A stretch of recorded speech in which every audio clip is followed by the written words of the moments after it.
Assalamualaikum warahmatullahi wabarakatuh. Dan salam sejahtera untuk kita semua. Kita tahu bahwa bersepeda di tanjakan dengan bersepeda di jalur datar pasti berbeda. Setidaknya jalur yang dilalui berbeda. Ada banyak pesepeda yang menghabiskan waktu bersepedanya di jalur tanjakan. Apakah itu tanjakan yang pendek atau panjang, atau tanjakan curam maupun tanjakan yang landai. Dan tidak diragukan lagi bahwa bersepeda di tanjakan itu sulit.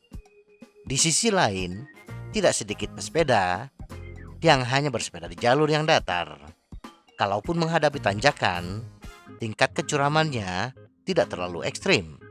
Setidaknya bersepeda di tanjakan yang memiliki gradien 5% ke bawah. Dan hampir semua pesepeda mengiyakan bahwa bersepeda di jalur datar relatif mudah.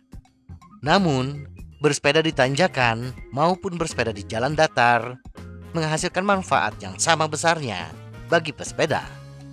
Walaupun menghasilkan manfaat yang sama, tapi pastinya memiliki perbedaan. Apa perbedaan dari segi manfaat, teknik, dan peralatan yang dibutuhkan? Mari kita telusuri lebih mendalam.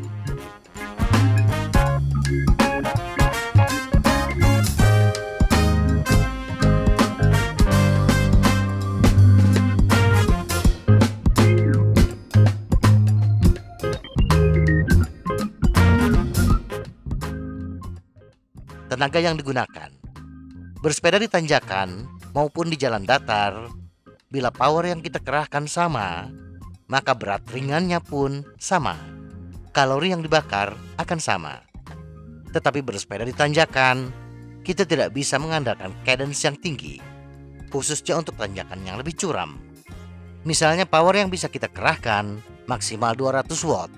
Untuk bersepeda di jalur yang datar, kecepatan sepeda yang bisa kita hasilkan adalah 27,64 km per jam.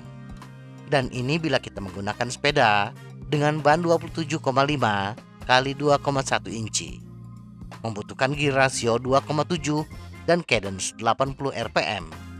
Tetapi bila kita bersepeda di tanjakan dengan gradien 15% dan low gear rasio sepeda kita adalah 0,6 2234T, maka agar kita bisa mempertahankan power sebesar 200 watt, kita harus mengayuh dengan cadence 65 rpm. Cadence yang rendah ini berarti kita lebih mengandalkan kekuatan otot kaki kita, bukan mengandalkan daya tahan aerobik kita. Dari sini dapat kita pahami bahwa bersepeda di tanjakan akan lebih menguntungkan bagi pesepeda yang bertujuan meningkatkan kekuatan otot kakinya. Sedangkan bersepeda di jalan datar akan lebih menguntungkan bagi pesepeda yang ingin mengembangkan daya tahan aerobik dan bersepedanya. Waktu. Bersepeda di jalan datar jauh lebih mudah bila dibandingkan dengan mengayuh sepeda di jalan yang menanjak pada kecepatan yang sama. Itulah sebabnya kita membakar lebih banyak kalori dengan yang pertama. Atau dengan kata lain, untuk membakar kalori yang sama, kita hanya membutuhkan waktu yang lebih sedikit bila bersepeda di tanjakan dengan kecepatan yang sama. Bila kita bersepeda dengan power 200 watt di jalan datar, kita akan menghasilkan kecepatan sebesar 27,64 km per jam. Dan bila bersepeda dalam durasi 30 menit, kita akan membakar kalori sebesar 1440 kalori. Dan untuk membakar kalori sejumlah 1489 kalori dengan bersepeda di tanjakan dengan gradien 5% dan kecepatan yang sama, maka kita hanya membutuhkan waktu kurang lebih 12 menit, sekitar setengah dari waktu yang dibutuhkan bila bersepeda di jalan datar. Jadi untuk kasus ini, bersepeda di tanjakan akan lebih menguntungkan bagi pesepeda yang tidak banyak memiliki waktu luang. Dengan waktu yang relatif singkat, kurang lebih setengahnya, kita bisa membakar kalori yang sama dengan bersepeda di jalan datar yang lebih lama. Memang, pembakaran kalori tersebut bisa kita kejar bila kecepatan bersepeda di jalan datar jauh lebih tinggi dibandingkan kecepatan di tanjakan. Tujuan latihan.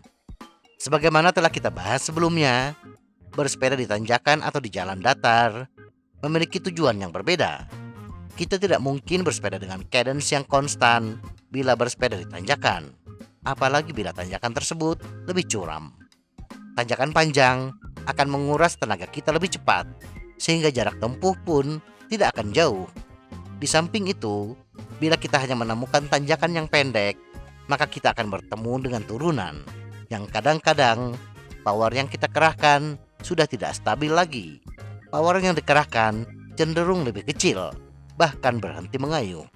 Freewheeling bagus untuk mengistirahatkan otot yang telah bekerja keras, tetapi terlalu lama freewheeling membuat kaki kita tidak terlatih dengan baik.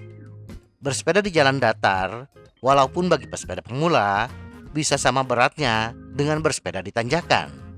Tetapi dari hari ke hari, kekuatan kita akan bertambah.